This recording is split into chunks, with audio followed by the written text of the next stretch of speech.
ជំរាបសួរបាទ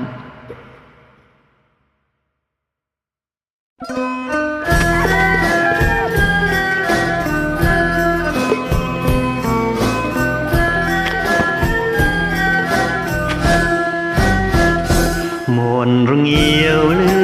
សូខ្វាយខ្វាយអោខ្មៅបងអើយដាំបាយឲ្យប្តីព្រឹកនេះបងទៅកាប់ព្រៃសូមខ្មៅស្រីរៀបចាត់ចែងអាហារ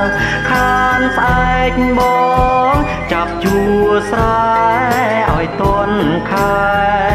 តន់រដូវវស្សា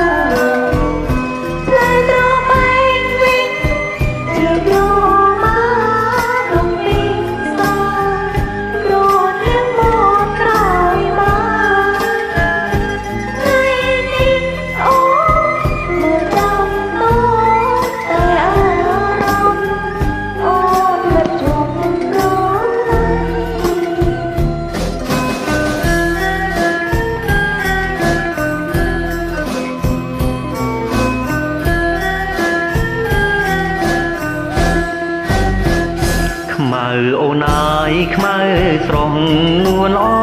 ងកុំមើលភ្លើបងព្រួងបងចេញទៅឆ្ងាយ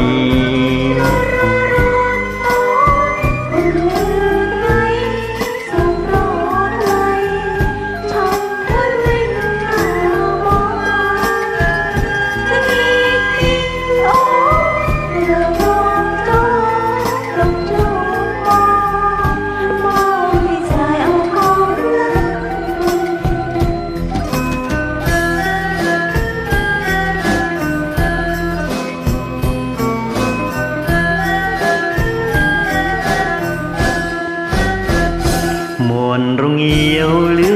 សូខ្វាយខ្វាយអោខ្មៅបងអើយដាំបាយឲ្យប្តីព្រឹកនេះបងទៅកាប់ព្រៃសូមខ្មៅស្រីរៀបចាត់ចែងអាហារខានស្អែកបងចាប់ជួស្រែឲ្យតន់ខែតន់រដូវវស្សា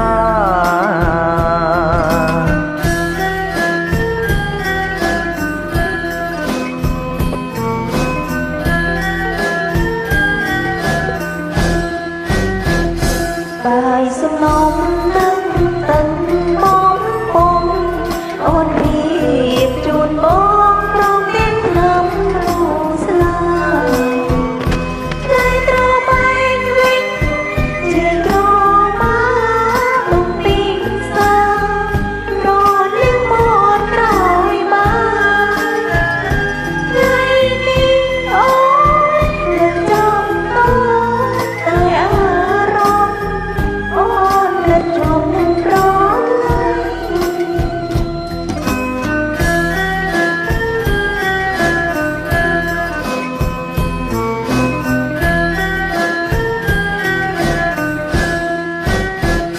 ខ្មៅអូនអើយខ្មៅស្រស់នួនអងកុំមើលភ្លើបងព្រួងបងចេញទៅឆ្ងាយ